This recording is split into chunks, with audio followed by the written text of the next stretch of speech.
Sure. McConnell's China people. That was number one hit just a little while ago. The Cocaine Mitch and the China People did a cover of that David Bowie song, didn't they? Well, I have to tell you, Cocaine Mitch, I mean, he's endorsing his new moniker, so to speak, after embracing it. Yeah. After Don lost last night, Team Mitch tweeted out a picture. It's him with, it looks like a powdery white substance around him, saying, "Thanks for playing, Don." Yeah, it looks like a movie poster for Blow or something. Yeah. Now, was in that that embrace, was that just Cocaine Mitch, or did it include his China family? There's no China family or swamp people behind him. I'm going to miss Don Blankenship, if nothing but for the ads. I don't think it was a good idea for him to be the nominee, obviously. So Patrick Morrisey, West Virginia Attorney General, probably gives the GOP the best chance to take out Manchin, and I think it's a good one, pick up a seat there.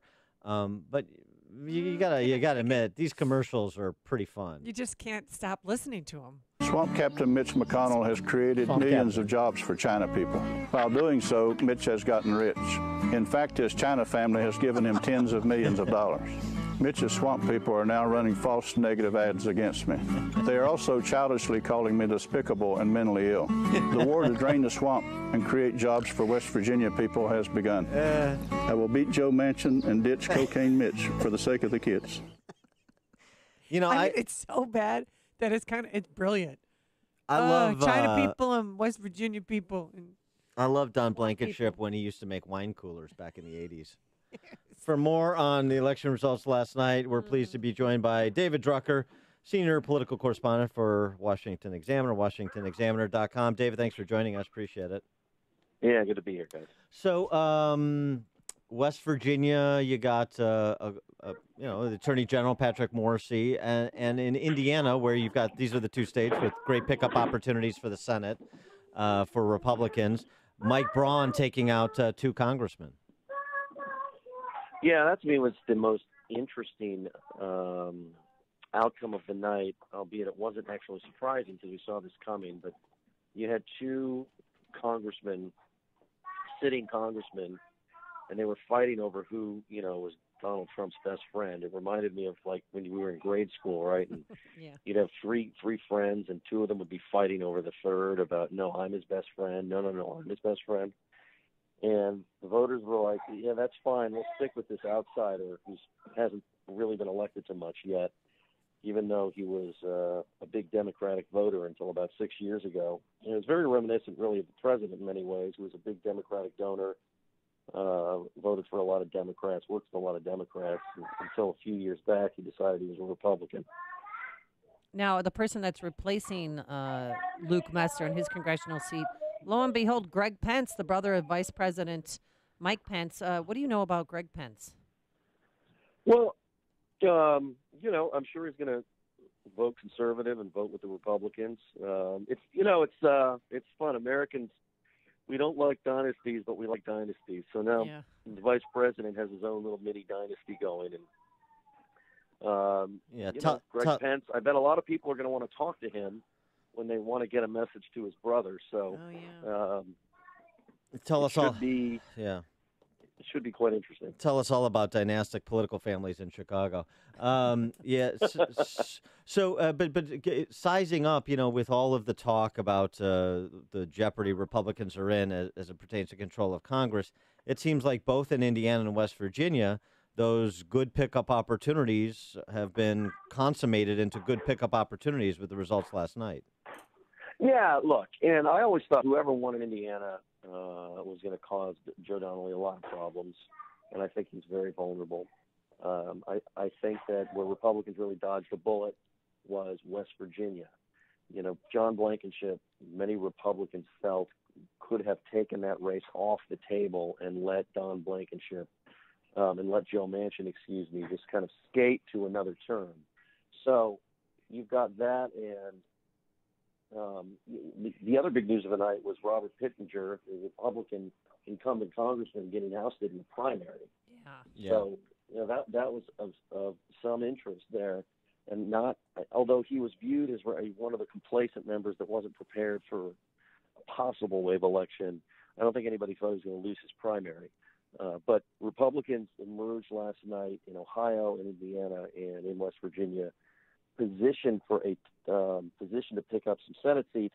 The only one of all of the Senate seats Republicans are positioned to pick up, I still think Ohio might be the toughest, just because Sherrod Brown has done a good job of maintaining his populist credibility, even though he votes liberal, but he's been with the president on trade issues.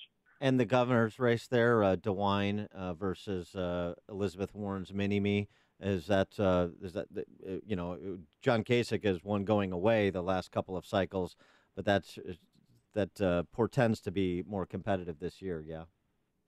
I mean, theoretically, it should be a tougher race this year. I mean, the atmospherics are different than in Kasich's two elections, and Ohio, even though it has moved more toward the Republicans, can still be competitive. I think a lot's going to have to do with how competitive Sherrod Brown is. If he's as competitive as I think that will help Cordray quite a bit, actually, as opposed to the other way around.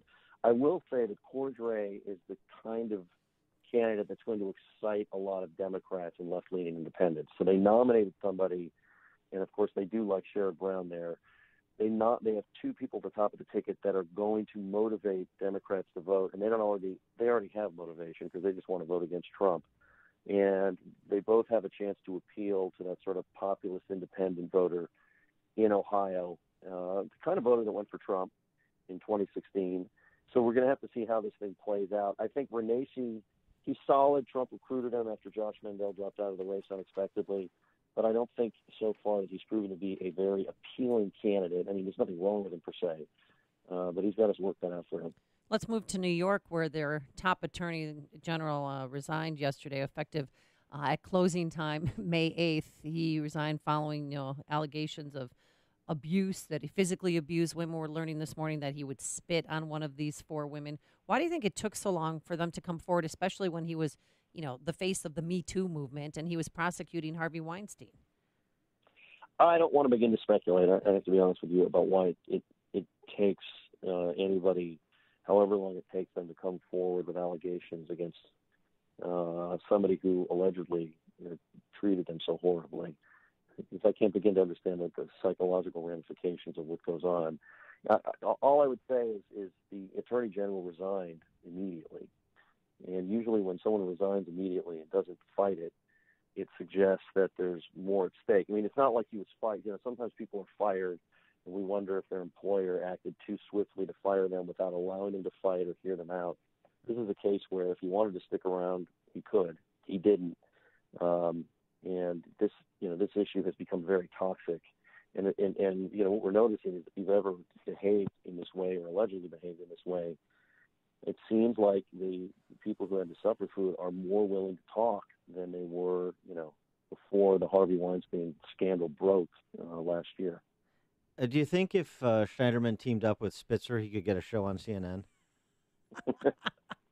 Well, look, I work for CNN, and they treat me very well. I would say that New York seems to be trying to rival New Jersey and Illinois. Yes.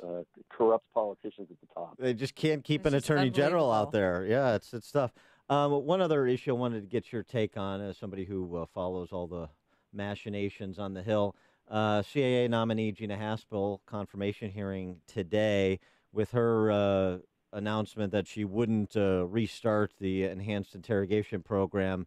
Is it going to be smooth sailing or a little bit rough, but she's going to get through? How do you see this playing out? There'll be a little turbulence, but nothing that she'll land the plane. Not a big deal.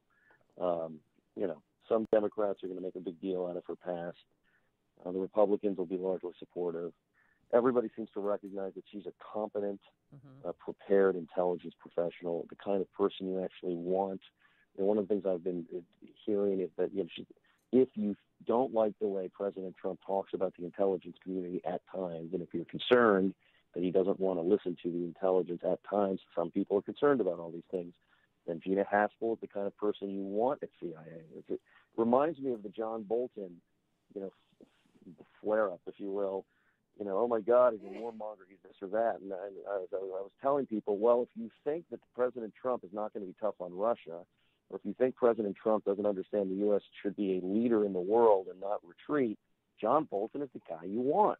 Right. Because he believes you got to be tough on Russia and that the U.S. has to be the superpower, not just some other country that packs it in and goes about its own business. And anyway, Gina Haspel, I think, for all these reasons, will be confirmed. He is David Drucker, senior political correspondent for the Washington Examiner, WashingtonExaminer.com. David, thanks again for joining us. Appreciate it.